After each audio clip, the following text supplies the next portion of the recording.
Olá, bem-vindo, Dr. Vinícius Sidra Correia. Obrigado por você ter aceito este convite e compartilhar um pouco do seu conhecimento, das suas reflexões conosco aqui no Saúde e Leveza com Andrea Bottoni. O Dr. Vinícius é médico, ele é oftalmologista, ele tem também atua em uma área específica dentro desta especialidade da oftalmologia, pois ele fez um fellowship em oculoplástica, vias lacrimais e órbita.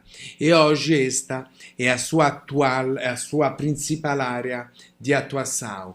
Mas este médico, Vinícius, antes de fazer oftalmologia, fiz residência médica de cirurgia geral e atuou depois da residência também em cirurgia geral. Mas você tinha um chamado para oftalmologia, está certo? Você fez também esta formação e hoje esta é a sua atuação. É nascido em Joinville, correto? Correto. E divide um pouco a sua atuação profissional tanto no estado de Santa Catarina quanto em São Paulo.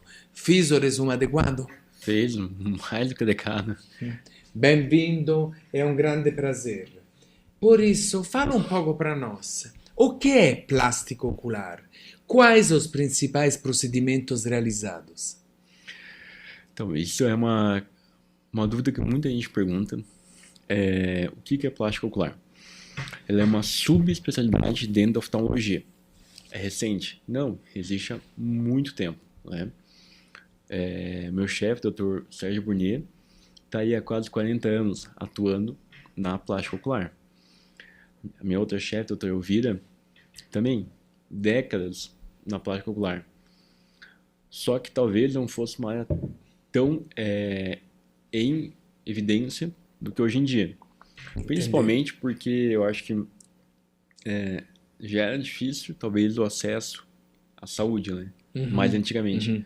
Quem dera a áreas tão específicas, né? Tipo a subespecialidades, áreas bem específicas. Mas que sempre houve uma demanda, né? A oculoplástica, ou plástica ocular, ela visa o tratamento de alterações nas pálpebras e nos tecidos perioculares e faciais. O que todo mundo lembra quando fala de plástica ocular é a blefaroplastia, que é a cirurgia, como em outro episódio até já falei, onde basicamente, né, em resumo do resumo, se tira o excesso de pele que acaba caindo sobre os olhos, seja ele por demanda de idade, né, involucional, né, ou por exemplo uma demanda de característica facial do paciente, retirada das bolsas de gordura que existem, todo mundo tem, e uma reconfecção do sulco palpebral, né? E na parte inferior também é hoje uma coisa que realmente está sendo uma das coisas que eu mais opero, que é a retirada das bolsas de gorduras, né? Onde tem 3 na parte inferior, só deixa aquela pálpebra pesada, aquelas bolsas mais evidentes, e a reconfecção da pele da parte inferior do olho, né? Da pálpebra inferior. Mas ela também visa correção de vários outros distúrbios. Eu tenho muito paciente que opero de queixas funcionais, tipo entrópia. Entrópia é quando a pálpebra ela vira para dentro do olho, ela dá uma rotacionada para dentro, fazendo com que os cílios encostem no olho. Então imagina a agonia de alguém que tem vários cílios tocando o olho constantemente. Se cai um cílio no teu olho, tu fica louco. Sim, tu imagina 10 constantemente. E isso é uma alteração, uma doença, né? Tem pacientes que têm ectrópio, que é quando a pálpebra rotaciona para fora, de forma que às vezes o paciente tem dificuldade de fechamento ocular, lacrimeja, né? Outra situação que a gente opera bastante, quem faz plástica ocular mesmo, são cânceres, tumores. A pele existe no corpo inteiro, e uma das mais expostas é a face. Só que a pele da pálpebra tem uma característica especial, ela é funcional, ela é móvel, ela tem uma função de ocluir o olho.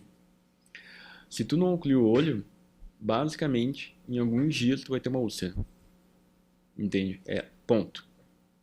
Pode demorar um pouco mais, um pouco menos. Mas vai acontecer. Mas vai acontecer. Entendeu? Então, assim, se tu tem um câncer, e existem cânceres, né? E não é tão incomum, na verdade é bem comum, que acontece na pele das pálpebras. E nessa função eu também atuo. Tem vários pacientes que operam, e que é uma coisa, assim, como é um tecido muito nobre, uma coisa que exige uma expertise diferenciada. Sim, entende? Sim. Eu sempre brinco, que o paciente fala assim, pô, mas vamos tirar com que margem, né? Não dá para tirar com uma margem normal do resto do corpo. Não dá para deixar um paciente ser uma pálpebra superior. Né? Além de esteticamente ficar realmente muito ruim, funcionalmente não dá. Então, basicamente, eu opero os tecidos ao redor dos olhos, né, e da face. Obrigado. E aí eu te pergunto, a plástica ocular pode melhorar a visão? Pode. Na verdade, tem duas queixas que eu mais atuo na visão. A primeira dela é a ptose, que é quando a margem palpebral acaba caindo, não o excesso de pele, de forma que tampa o eixo de visão. O paciente não enxerga. Tampou, está fechado. Então, dependendo da característica da ptose, tem vários tipos, isso é operável. Né? Então, a gente opera para livrar o eixo de visão do paciente. Né? Às vezes, tu encontra, mais comum um idoso, na rua ele está com o olhinho fechado, meio assim, ó, olhando meio com o queixo elevado. Por quê? Porque ele está tentando livrar o eixo de visão dele da pálpebra e caiu. Entendeu? Então, imagina tu andar assim o dia inteiro. Terrível, né? E a outra situação realmente é a dermatocalose, que é o excesso de pele sobre as pálpebras devido à diminuição do colágeno, queda da face, idade. E é uma das coisas que eu mais opero, uma das queixas que eu mais opero, que é tanto funcional como estético. Né? Nunca vou operar um paciente que é funcional, inclusive um câncer, sem olhar para a estética. Não tem como. É um todo, não é separado. Muito obrigado. Aí eu te pergunto, a plástica ocular tira ou ameniza rugas e linhas de expressão? Sim. Eu acho que é a segunda pergunta que eu mais tenho no consultório quando alguém vem querer operar uma blefaroplastia. A blefaroplastia, ela visa resolver essa queixa do excesso de pele. Mas, ao retirar a pele, tu vai reestruturar os tecidos ao redor do olho, de forma que tu vai suavizar as linhas de expressões, às vezes tu retira ela literalmente na faixa de pele, né, que tu vai retirar, e ela vai, na verdade, assentar a pele ao redor dos olhos, né, retirando rugas e expressões. Não é, vamos dizer assim, o objetivo primário, mas toda a blefaroplastia vai reduzir ou diminuir um pouco as linhas de expressões e as rugas. Muito obrigado, muito obrigado. E aí eu te faço mais uma pergunta. O que é mais indicado para elevação de sobrancelhas, procedimentos estéticos ou plástico ocular? O que é mais indicado para elevar as sobrancelhas? Isso. Então, uma coisa que está muito em voga hoje em dia chama lifting supercílio. A expressão já é bonita, né? Então, assim... É verdade. Já cria uma expectativa. Exatamente. Né? Então, assim, o que acontece? Todo mundo foca na pálpebra, no excesso de pele. Mas muitos pacientes têm queda do supercílio. E se eu tenho uma queda do supercílio, eu acabo tampando também o olho. Eu acabo aumentando o excesso de pele que tem ali. Então, o que a gente faz é uma elevação desse supercílio. Tu recoloca ele onde ele deveria estar. No lugar dele, dentro da face. De forma que amplia, abre muito o olhar. É uma das cirurgias que eu mais gosto de fazer. Porque o resultado é assim, nada tem o resultado nesse quesito do que o lifting supercílio. Geralmente associado, a gente faz uma blefaroplastia também. Mas a abertura ocular do lifting supercílio bem indicado é assim, gigante. é uma mudança assim, facial, assim, evidente, assim, Impactante muito mesmo. impactante. E aí, muito obrigado. Deixa eu te dizer mais uma coisa. O que esperar da primeira consulta com o cirurgião plástico ocular? Eu acho assim, o que tu deve esperar é uma opinião sincera, né? E resolutiva. Né? Quando o paciente chega no consultório, eu tento entender o que traz ele ali. Você fala, o que incomoda o senhor? O que incomoda a senhora? Por que eu posso ajudar o senhor? Diante da queixa, eu vou entender o que o paciente está me falando, da forma que ele está falando. Como eu já falei, eu falo algumas vezes, às vezes o paciente vem com uma queixa que não é o que ele acha que uma blefaroplastia ou um procedimento XYZ vai resolver. Um exemplo é um paciente que tem, por exemplo, uma desinserção de canto do olho. Às vezes o paciente vem com uma queixa falando que o olhar tá para baixo, que está com o olhar triste. Por quê? Porque às vezes o paciente tem uma desinserção no ligamento do olho. A gente tem que refixar ele, entende? Então o paciente vai me falar de algum jeito que eu entenda que a queixa é aquela ali, entende? Então o que eu acho que ele tem que esperar é ter um atendimento onde eu possa, de uma forma sincera, orientar ele o que pode ser feito para resolver aquela situação. De uma forma sincera, você destacou isso, tá certo? Acho que ser verdadeiro, tentar entender as expectativas, mas também ser realista, tá certo? É extremamente importante. E aí, por exemplo, como alcançar resultados harmônicos e duradouros? Eu acho que talvez uma das maiores batalhas que eu tenho é essa. Eu sempre gosto de ter um resultado equilibrado, natural. Mas eu sou beneficiado pelo momento atual, porque a gente teve uma época na estética, na plástica, onde tudo era muito, entende? Tudo era muito esticado, tudo era muito grande, tinha que ser evidente, era bonito ser evidente. Talvez a gente tenha uma mudança de padrão, eu vejo isso, uma mudança de padrão, onde existe o espaço do achando certo ou errado, do muito, do evidente. Mas a maioria dos pacientes que eu tenho no consultório, eles vêm buscando um resultado natural. E isso é muito comum, eu já dei teu exemplo disso. O paciente vem para mim, principalmente o paciente masculino, fala assim, doutor, eu não quero ficar assim, ó, repuxado. Eu quero que seja natural.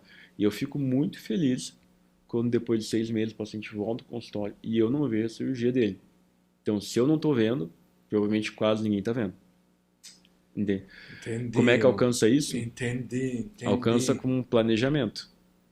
Entendendo que cada paciente tem um rosto, uma característica, uma expectativa. E a partir daquele rosto, tu vai usar técnicas para melhorar de forma natural, né? Por isso, realmente, usei a palavra resultados harmônicos. Sim. Mas você destacou mesmo a importância da harmonia, tanto na questão técnica, quanto realmente buscando tipo um equilíbrio entre estética, funcionalidade, percepção ao longo do tempo. Você disse 6 meses depois, de repente eu nem sei se ele operou, não é isso que você disse? Exato.